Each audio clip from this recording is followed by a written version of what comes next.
xaaladda noocaas oday ka weyn oo haysatay walaalo ishiid ay gulaadoodeysana dhowdiina lagu sii qabsanay naasniyo shacabka dhibaatada lagu wada waan u adkeysan waaye waana ka soo tagay halkaan iska joogad maxamed ku soo dhawow idaacadda ciidamada horta gorma al-shabaab ku jirta al-shabaab hal sano ku jiraad aan 8 bilood meel hasbay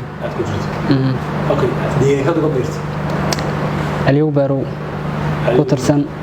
laween markii aad biireysay fikir nooceed ka haysatay لا فكر أن كهذا ما يسنجرن لكن واب خفها بيده ملحان سوقل صاحبه أفاري أو وحبي شيء قلبي وإيه هذا صح هلك استراتي ذا مخوقلي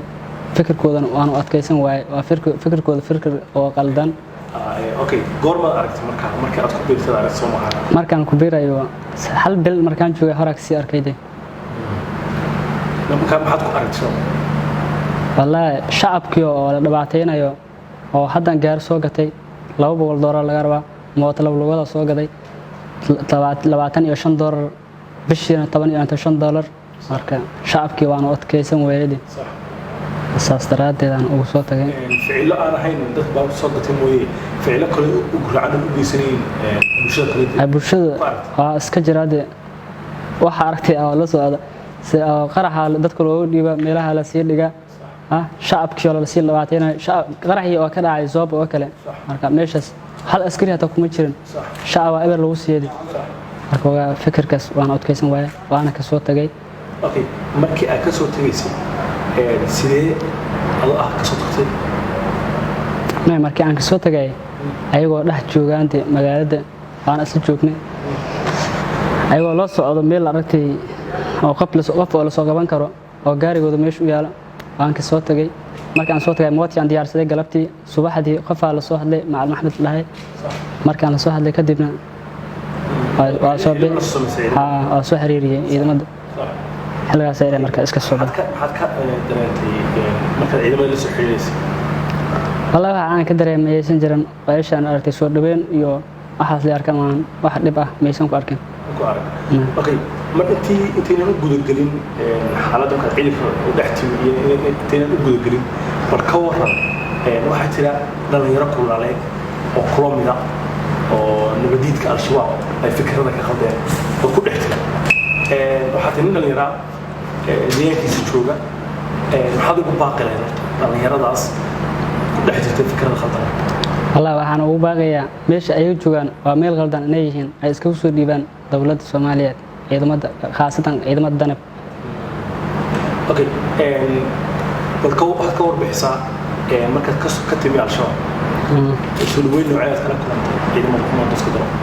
والله waa la soo dhaweeyay si fiican صح markaan imaaday قدامي soo dhaweeyay صح marka aad xaaladeeda wax beega maqan waxba ma bedeli bal ka war noloshii hore madama dhalinyaro aad tahay dhulkiisii jooga Soomaaliya hooyooyinkii iyo waalidkiisna dhibaato lagu hayo bal farqiga u dhaxeeya adoo la wadaagay dhalinyarada Soomaaliyeed ee wali fikradooda la khalday bal farqiga u dhaxeeya way al-shabaab waa soo dhex aragtay dhex jooggeeda ciidamada danab ee xoogga dalka Soomaaliyeed dhex joogooda waa soo aragtay bal farqiga u dhaxeeya ka war labadaas isku farqi ma ahan صح dawladda si sareys dawladda wanaagsan oo si fiican waliba صح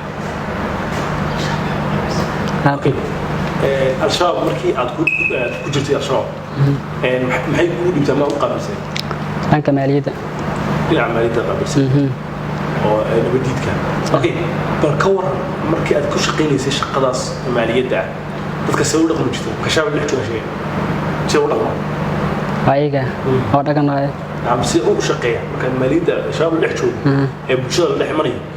hab noocee ama qaab noocee loo dhaqmo sharaxaad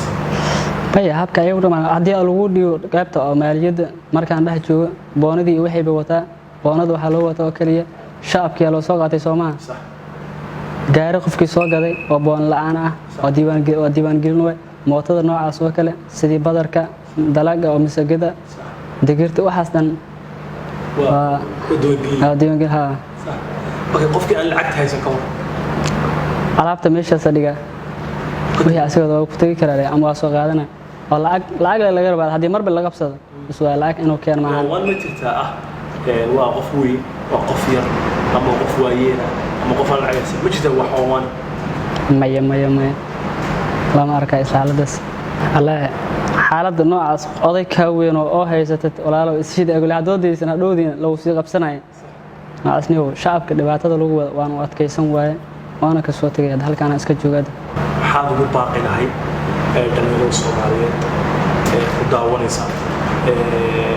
laga yaabo inay haysan chance ay ku soo baxaan amaba fikradooda khaldan waliba haysteen ashaab ay wada sax ku taageeyeen gabagabadii waxa ugu baaqi lahay hallay baaqaygu waa inay isku soo dhiibaan dawladda aragti shacabka dhibaatada lagu haya waa inay ka soo wareegtaan